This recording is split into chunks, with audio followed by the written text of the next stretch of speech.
Once upon a time, a beautiful baby princess was born. The king and the queen were so overjoyed with their little daughter that they invited 12 wise and good fairies to be godmothers. Now there were really 13 fairies living in the kingdom, but the king, unfortunately, had forgotten to send the 13th fairy her invitation. After the christening, all the 12 fairies stood round the baby princess's cot, and each in turn stepped forward to offer their gifts of grace and virtue. You shall be as beautiful as the sunrise. You shall be as fair as a lily. You shall be as pure as gold. You shall be as happy as the day is long. You shall be as gentle as a dove. You shall be as merry as a lark. You shall be as free as the stream. You shall be as loving as angels.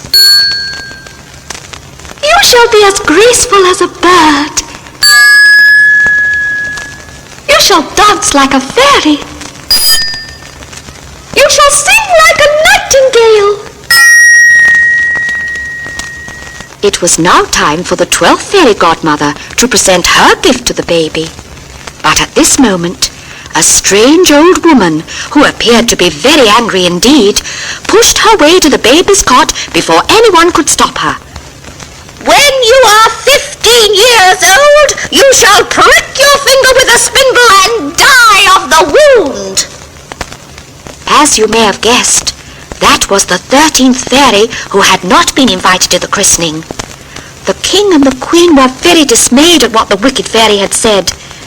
But the 12th fairy, who had not yet made her gift, stepped forward.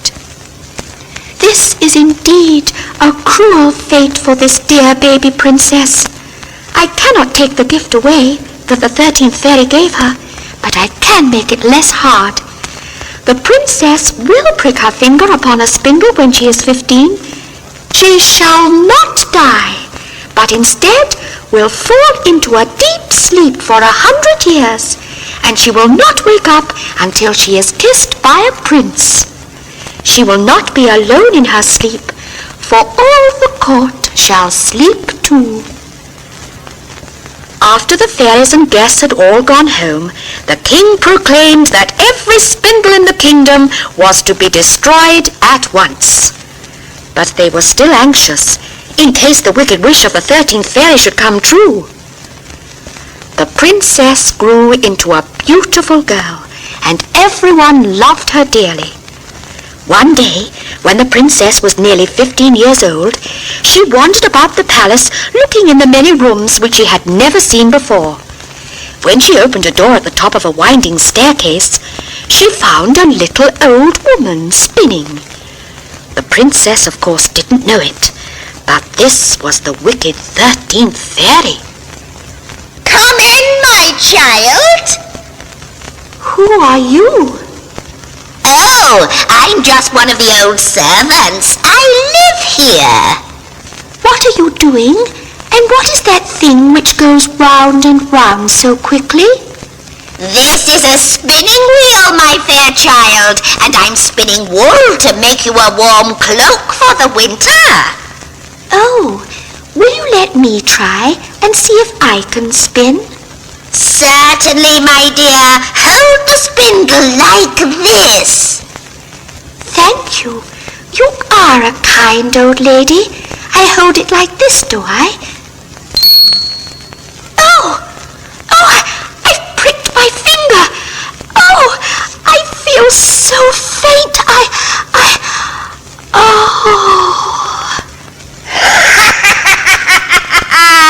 She has fallen under my spell, and she's asleep. Lie thou there, my fair one. I must call now to the ladies in waiting and to their majesties.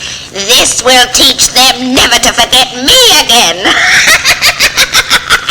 Help! Help, everyone! The princess is asleep. The king and the queen ran quickly to their dear daughter but nothing could be done to waken her. So they carried her carefully to her own pretty room and laid her upon the royal bed.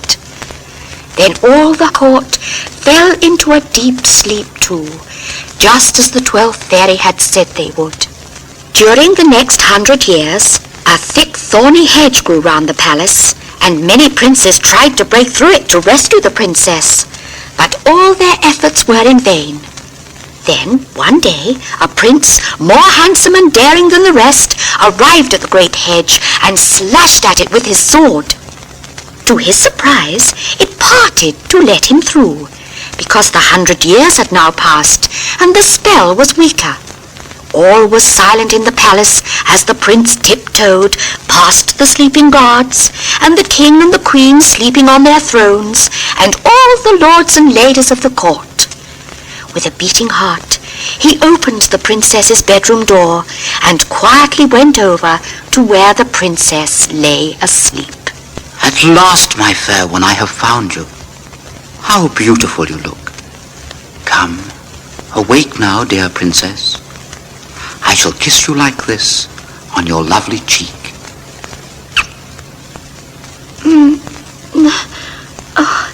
Oh, is it you at last, my prince? I have waited so long for you. And I for you, my princess.